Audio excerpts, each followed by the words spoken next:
PM की budget vaccine. नमस्ते, मैं हूं किशोर अजवानी। देश को इंतजार है पीएम मोदी की बजट वैक्सीन का। कुछ ही देर में वित्त मंत्री निर्मला सीतारामन संसद में देश का बजट पेश करेंगी। कोरोना महामारी के बीच पेश हो रहे इस बजट में सभी को बड़ी उम्मीदें हैं। कोरोना ने देश की अर्थव्यवस्था और लोगों की रोजी रोटी को भारी नुकसान पहुंचाया। कैसे होगी इस नुकसान की भरपाई? अलग अलग सेक्टरों को, नौकरी पेशा लोगों को, किसानों को, कामगारों को कैसे मिलेगी राहत? क्या आज का बजट सारी मुश्किलों का हल खोज लेगा? क्या यह बजट अर्थव्यवस्था के लिए वैक्सीन साबित होगा? आज के बजट पर तमाम विशेषज्ञों के साथ महा कवरेज शुरू करते हैं हम बजट वैक्सीन की। जी हां, बजट कुछ ही देर में पेश होने वाला है। हमारे साथ जुड़ रहे हैं हमारे साथी रवि सिंह और हमारे साथ कांग्रेस और बीजेपी से भी नेता जुड़ रहे हैं। बीजेपी से संबित पात्रा जी हमारे साथ हैं। संबित जी, स्वागत है आपका। और हमारे साथ सुरेंद्र राजपूत जी हैं कांग्रेस से। राजपूत जी, आपका भी स्वागत है।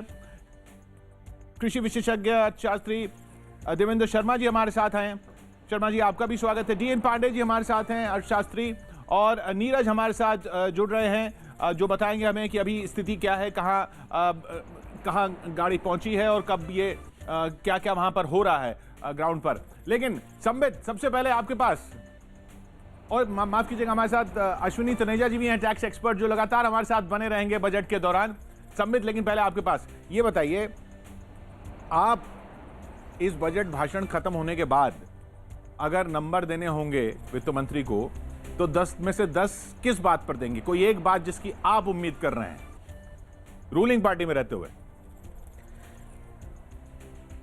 देखिए किशोर जी, अभी तो नंबर देने की बात नहीं है, क्योंकि बजट भाषण ना मैंने सुना है ना आपने सुना है। और इसलिए मैं आपकी उम्मीद पूछ रहा हूं। मैं एक रूलिंग पार्टी के सदस्य की उम्मीद पूछ रहा हूं।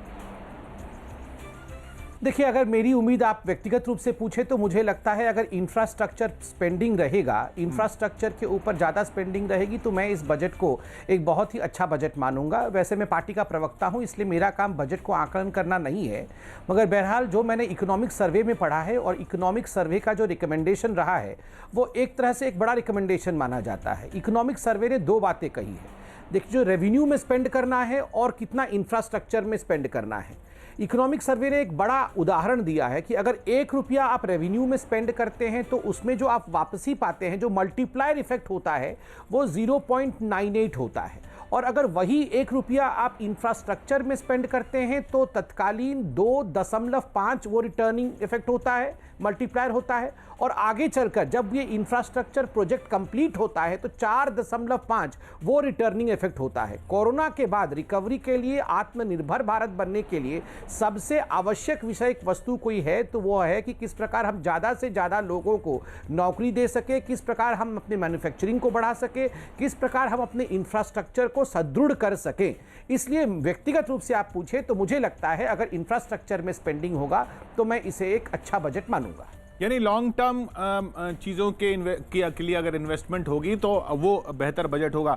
पांडे जी हमारे साथ हैं। पांडे जी, जो संबित जी कह रहे हैं रेवेन्यू वाला खर्चा और इंफ्रास्ट्रक्चर वाला खर्चा, उसका मुख्य तौर पर मतलब यही समझा जाए? जिससे एग्री करता हूं किशोर जी,